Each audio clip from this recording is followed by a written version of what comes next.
Audio Jungle.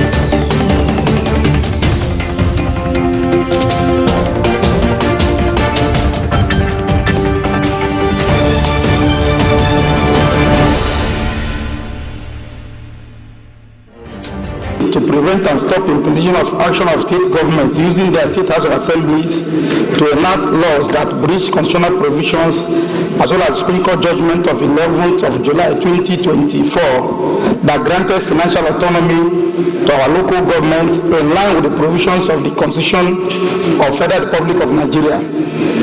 This motion, as I said earlier, is being sponsored by my humble self and more than 10 senators of Federal Republic of Nigeria.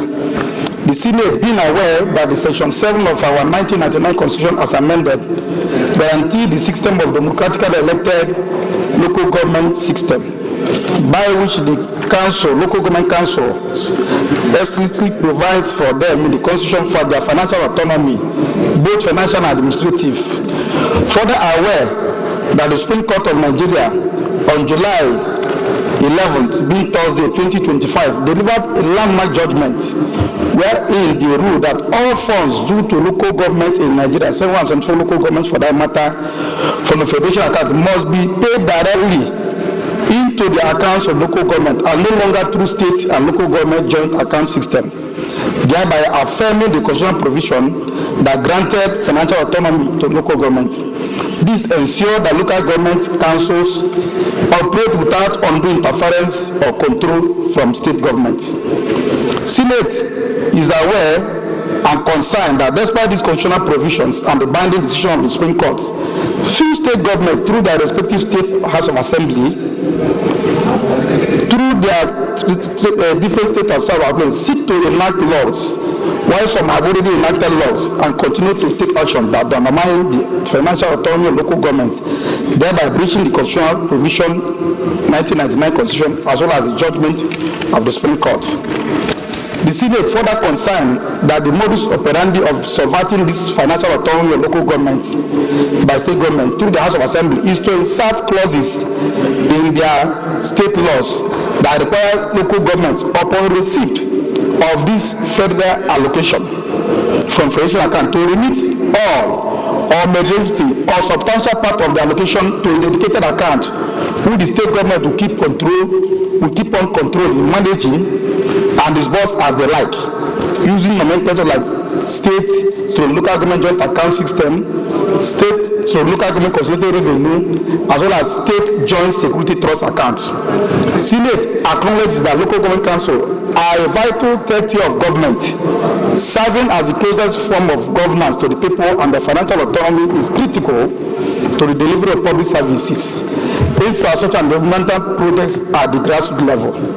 Senate further recognizes that the Supreme Court, being the apex law of the land, these decisions are final and binding on all authorities, persons, including state government and state legislative bodies.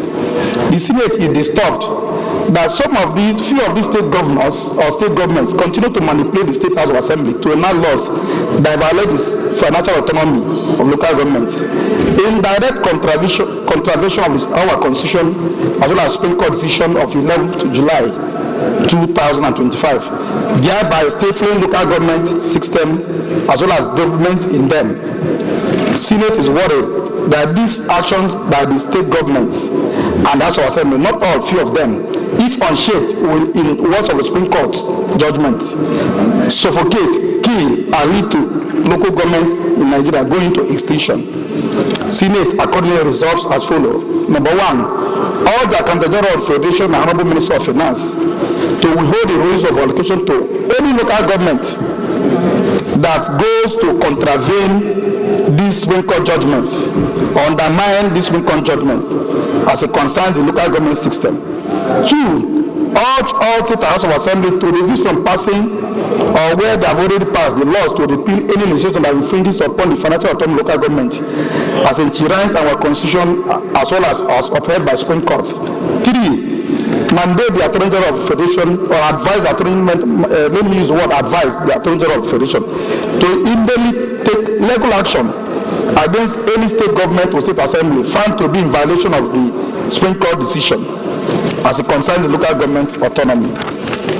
Direct the Senate Committee on Local Government anti-corruption, and legislative compliance to work closely with the Office of Attorney General of Federation, EFCC, ICPC, and NFIU, for them to enforce the Supreme Court judgment of 11th July 2024 that granted financial autonomy to local government, knowing fully well that this is one of the major legacy of this President Tinubu-led administration. Request the National Assembly Committee on Constitutional Review to review, where necessary, amend relevant section of the Constitution bordering on local government system and other laws to clarify and further strengthen our financial independence of the local government system and prevent further infractions by state governments and their legislative arms. Sixth, the call on Nigerian Financial Intelligence Units, Economic and Financial Crime Commission, and ICPC to intensify its monitoring of local government funds to ensure that these funds are disbursed directly to local government accounts and not in turn remitted back to accounts managed by state governments or their proxies. And also for them to take steps to ensure that local government system or council chairmen are accountable for the resources they receive from federation accounts. Finally, I appeal to civil society organizations, media outlets, and public and general public to hold local governments accountable by raising awareness on the importance of local government autonomy and the detrimental effects of continual state interference and siphoning of the money. I so move, Mr. President. Thank you for this opportunity. Distinguished colleagues, I rise to second this motion moved by Senator Tony Roye and also seek the leave of Mr. President to make my comment as well. Thank you, Mr. President. Proceed. Thank you.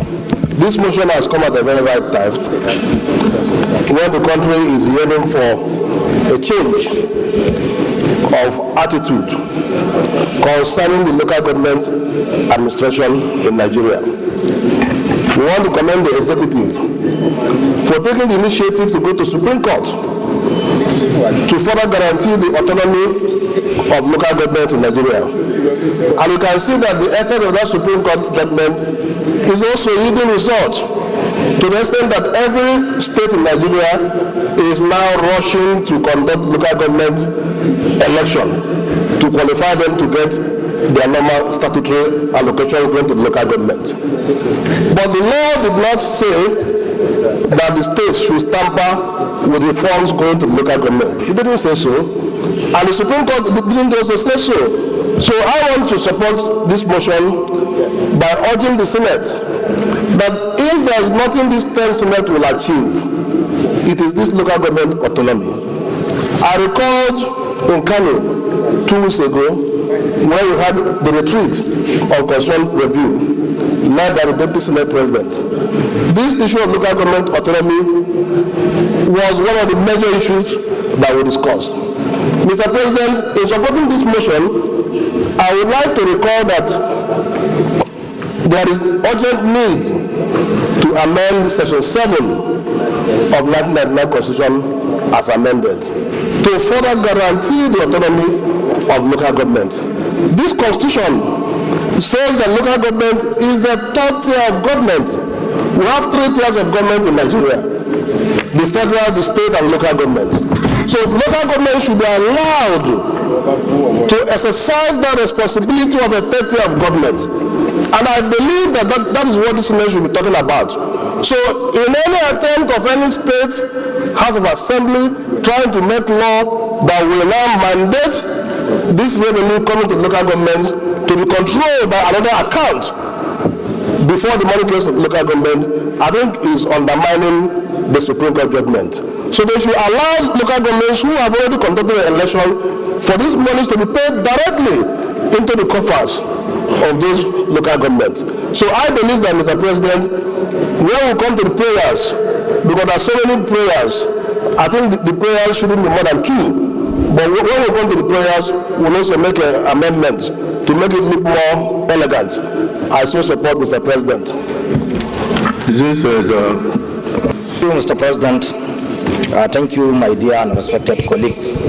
I am Suleiman Abdurrahman Kau Sumaila Oepa, representing Kano South Senatorial District from Kano. There is point of order. The name Muhammad Adamalu, representing the people of Kebbi Central. Mr. President, I come under constitutional point of order. Order 287. Section 287 of the Constitution. Section 287 of the Constitution. With your permission, Mr. President, I want to read. Please proceed. The decision of the Supreme Court shall be enforced in any part of the Federation by all authorities and persons and by courts with subordinate jurisdiction to that of the Supreme Court. Mr. President, I raise the point of order simply because the Supreme Court judgment, which distinguished Senator Tony referred to, is a Supreme Court pronouncement. It's a decision of the court, and it must be enforced by all persons and authorities in Nigeria. So I believe discussing this issue will amount to overcrowding it, or overflowing the issue. So the court has already decided that the money of the local government councils should be released directly to the councils. And for us to start debating it, it's going against the spirit of the Constitution, since there is already a constitutional provision to that effect. Okay. Distinguished Senator Alero, constitutional point of order. If I were to further assist distinguished Senator Alero, I will refer all of us to section 162, subsection 6 of the Nigerian Constitution. And with your permission, I'll read. Section 162, subsection 6 says, each state shall maintain a special account to be called State Joint Local Government Account, into which shall be paid such allocations to the local governments, councils of that state, from the Federation account and from the government of the states. What that means is that we have a larger duty to do than to debate. So in my experience as a former commissioner for local government, the state government also has a part of its monthly allocation, which it contributes to the local governments. So in obeying the Supreme Court decision, we should also consider doing the needful legally to ensure that any state government that wishes to pay money to any local government has its own contribution to the running of the local government on a monthly basis, thus so directly to the local governments. But we must take cognizance of the need to tinker with section 162, subsection 6 of the Constitution. So the point of order is sustained. Order.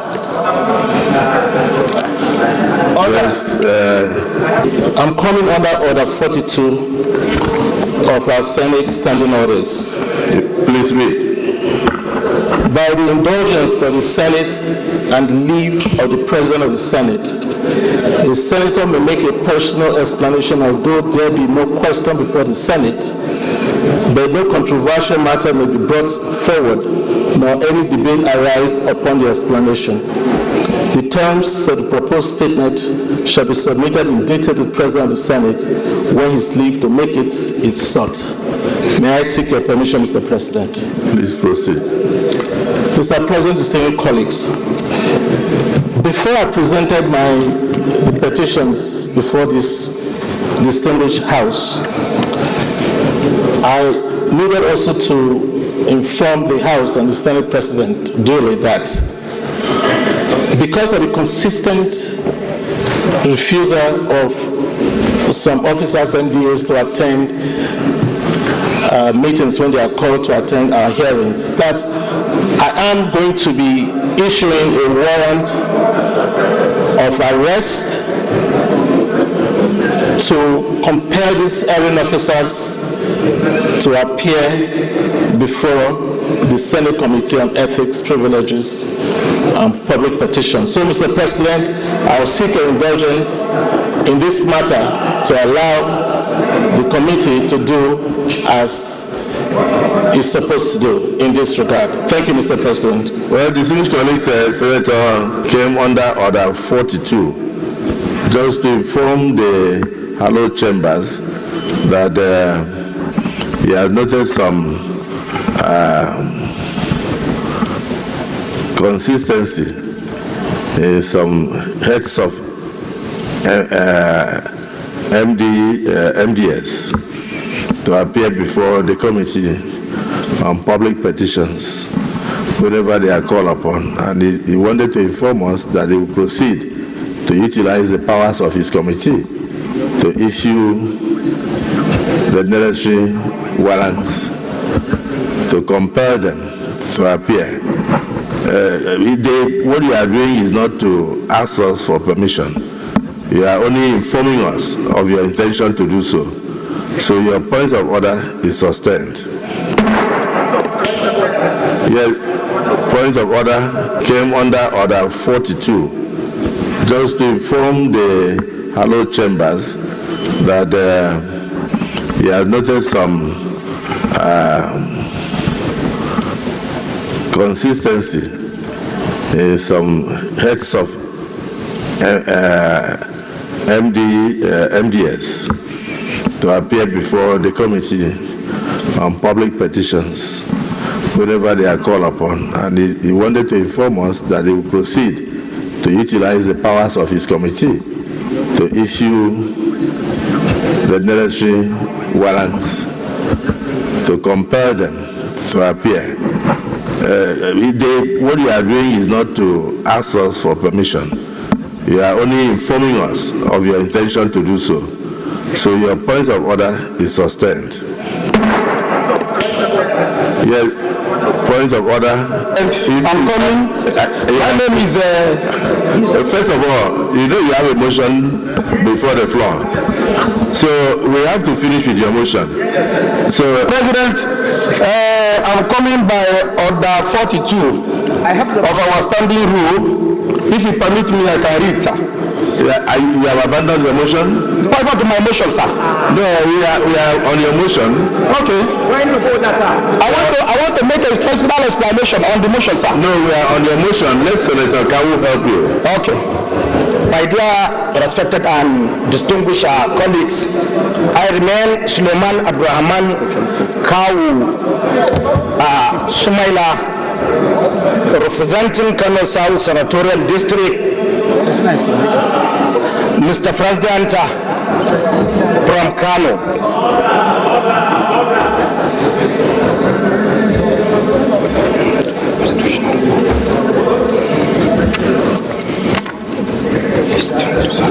This is a judgment of Supreme Court that they submitted this section SP said, and Supreme Court gave this judgment that wait.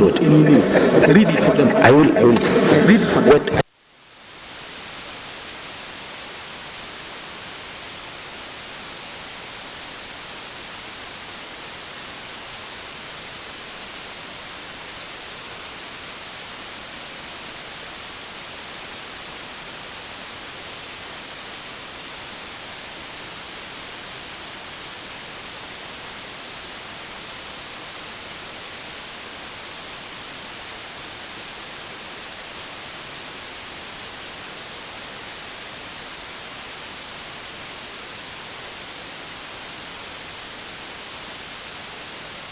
Audio Jungle.